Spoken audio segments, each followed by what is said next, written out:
They're not saying this on TV, but today, two completely opposite moves are shaking the Browns' locker room from the inside.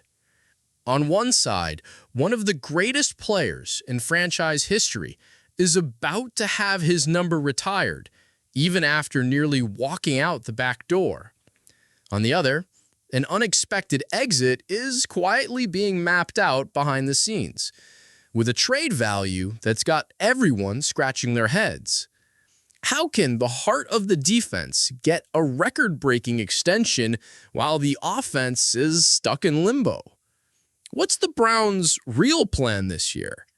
Buckle up, because this puzzle's about to blow your mind.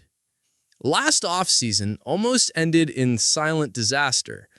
Not many people knew it, but behind the smiles and press conferences and media appearances, Myles Garrett had asked to be traded. Yeah, the face of this defense nearly suited up for someone else. For weeks, the front office dealt with a ticking bomb while fans were completely in the dark. The reason? Frustration. Garrett wanted more than to rack up stats. He wanted to win. And deep down, he didn't think Cleveland was committed to that anymore. But then everything shifted. The front office stepped up in a massive way, handing Garrett a 4-year, $160 million extension. That made him the highest-paid non-quarterback in NFL history.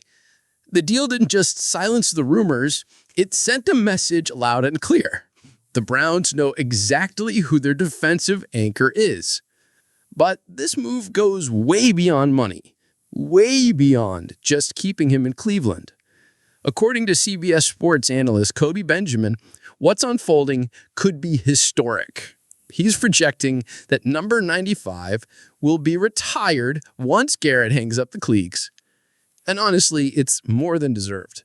We're talking about a guy with over 100 career sacks in 8 seasons, 7 straight years with double-digit sacks, and the current Defensive Player of the Year. On top of that, he just earned his 4th first-team All-Pro honor. And that's not just greatness. That's legacy. And even with all the chaos, the coaching carousel, the injury waves, the letdown seasons, he never stopped producing.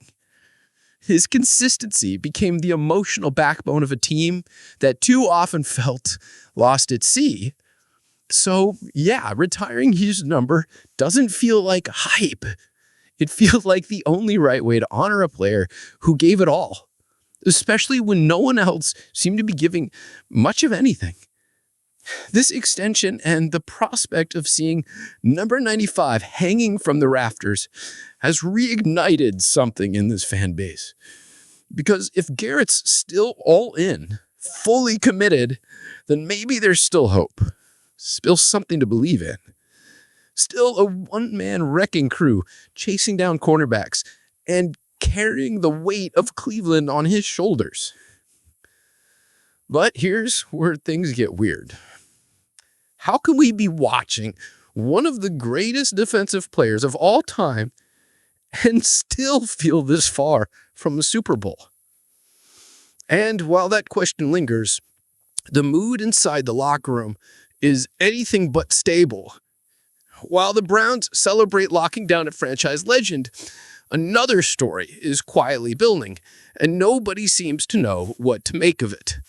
Joe Flacco, the unlikely hero from late 2023, might be on his way out. And not because of poor performance, but because the QB room is overcrowded and the trade value Cleveland is asking for is raising eyebrows everywhere. Here's the setup. The Browns are heading into training camp with 4 healthy quarterbacks. And let's be real, no team carries 4 QBs into the regular season. Somebody's getting the boot. According to Matt Holder from Bleacher Report, the most likely name to go is Joe Flacco. The 40-year-old vet is on a 1-year deal, and despite winning over the fan base, he might be traded before week 1. But here's where it gets spicy. It's not the trade itself that's causing the stir. It's what the Browns want in return. Apparently, Cleveland is looking to get multiple draft picks for Flacco. Yeah, multiple. For a quarterback who, while experienced and clutch in moments, isn't a locked-in starter anywhere in the league. Teams in need of a veteran backup might consider it, but paying a premium? That's a hard sell. Even Holder called the expectations highly doubtful. And this is where the tension builds. If the front office is seriously banking on that kind of return, they could end up missing the trade window altogether. Or worse, they might blow up the chemistry built with Flacco just to cut him later or flip him for a day 3 pick. And that, let's be honest, would be a huge mistake.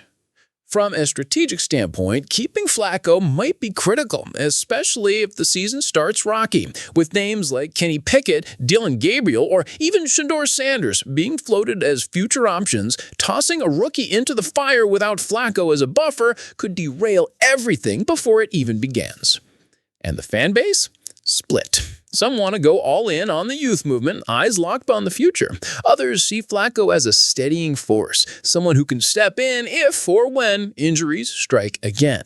And that division seeps into the locker room, because when a veteran starts packing up, not knowing if he's staying or going, it throws everyone else off too.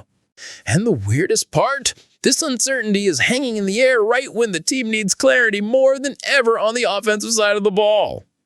While Myles Garrett is cementing his legacy in Cleveland, Joe Flacco's staring down a possible exit, unsure if he'll walk out to applause or just quietly disappear. And it's in that contrast that the Browns are going to have to define who they are this season, somewhere between established greatness and risky new beginnings. So the real question is, can this front office balance the past, present, and the future without blowing up the locker room? And you, if it were up to you, would you keep Flacco as your strategic safety net or roll the dice on a full reset? Drop your thoughts in the comments, hit that subscribe button, and share the video because this season's just getting started and things are heating up. See you next time, Browns fans.